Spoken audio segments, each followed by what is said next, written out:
Coptic Christmas celebrations have gotten off to a sombre start this year after a bomb blast on New Year's Day killed more than 20 people at a church in Egypt. Security was stepped up in church grounds throughout the world as they marked one of their holiest days. Orthodox Christians are celebrating today as well. Security forces surround the Al-Qiddisin Church in Alexandria ahead of its annual Christmas Eve service. This year it's taken on an even deeper meaning. Just days after a bomb blast killed several worshippers here, their families would journey to the same spot to mark the birth of their saviour.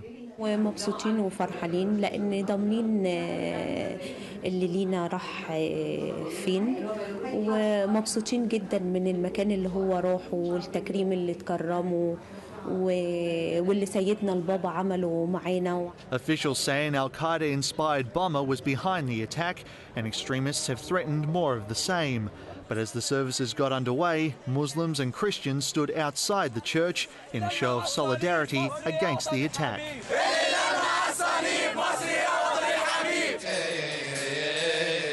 Coptic Orthodox Pope Shenouda III offered his condolences to the victims as he led prayers at St. Mark's Cathedral in Cairo. Despite the attack, attendances were high. Coptic Christians make up about 10% of Egypt's 80 million people, but the services were still given widespread television coverage.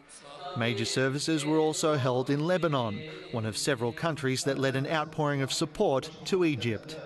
كلمة أخيرة لكل الشعب القبطي بقول لهم ميلاد سعيد ومجيد وهذا هو مسيحيتنا أن كل واحد في عيد الميلاد قدم للمسيح هدية فيجب أن نقدم هدية قلوب مليئة بالحب والتسامح والمحبة.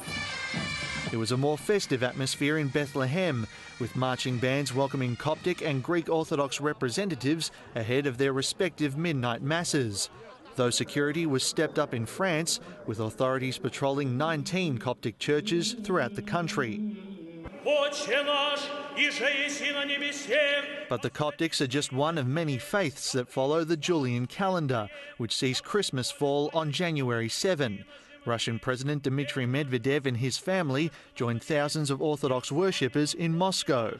But Prime Minister Vladimir Putin chose to attend midnight mass in the village of Turganovo. His jumper, a gift from a local official, one of many set to be exchanged by countless Orthodox families throughout the world. Manny Tsigas, World News Australia.